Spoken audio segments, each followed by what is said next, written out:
আমার চ্যানেলে আপনাকে স্বাগতম। আমরা আজকে শিখব কিভাবে বাংলা ফন্টস ডাউনলোড ও ইনস্টল করতে হয়। তো প্রথমে আপনার ইন্টারনেট ব্রাউজারটা ওপেন করবেন, সেখানে লিঙ্কটা কপি টু পেস্ট করবেন। আমি লিঙ্কটা ইউটিউবের ডেসক্রিপশনে দিয়ে দিয়েছি। তো তারপর এই যে ডাউনলোড 750 এখানে ক্লিক করার পর দেখতে পাবেন যে ডাউন সাইডে এই ডাউনলোড অপশন আছে, ঠিক আছে, এখানে ক্লিক করতে হবে। তারপর স্টার্ট ডাউনলোড দিবেন। তারপর এখানে সরাসরি দুবার ক্লিক করলেও ডাউনলোড হয়ে যাবে। যে ডাউনলোড হচ্ছে, আমরা ডাউনলোড হওয়া পর্যন্ত একটু অপেক্ষা করি।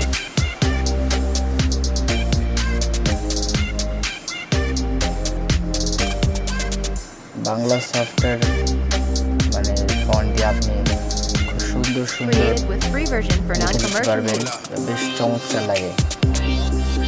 তো আপনাদের এই সফটওয়্যারটি আমি ডাউনলোড করতে বলছি। তো এখানে প্রায় 750-এর মতো বাংলা ফন্ট রয়েছে, খুব সুন্দর সুন্দর ফন্ট রয়েছে। আসলে আমি নিজে এগুলো ব্যবহার করি। তো ডাউনলোড প্রায় হয়ে গেছে।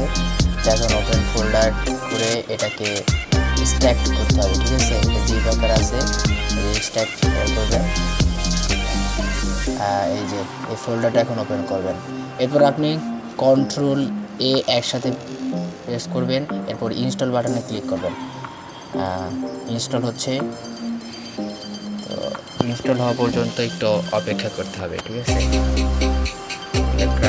কাজ প্রায় সম্পূর্ণ হয়ে গেছে।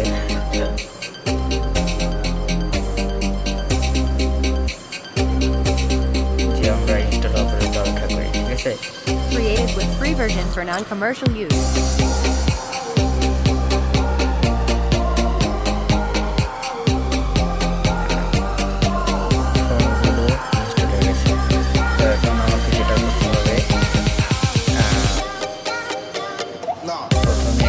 অব্রো সেটিংসে গিয়ে ইউজ ANSI এনিওয়ে এই অপশনটা ক্লিক করবে, ঠিক আছে। তা না হলে আপনার বাংলা লেখা ফাটা আসবে এবং হবে না। তো এরপরে কিবোর্ডের F12 অর্থাৎ ফাংশন 12 এটা ক্লিক করতে হবে, কারণ এখানে ইংলিশ ছিল, এখন বাংলা। হ্যাঁ, আমার কাজ প্রায় সম্পূর্ণ হয়ে গেছে। এই দেখুন সুন্দর বাংলা লেখা আছে, ঠিক আছে। আপনিও পারবেন, ঠিক আছে। ধন্যবাদ আপনাদের ভিডিওটি সম্পূর্ণ দেখার জন্য। ভিডিওটি ভালো লাগলে লাইক, কমেন্ট অ্যান্ড শেয়ার করবেন। আসসালামু আলাইকুম। Created with free version for non-commercial use.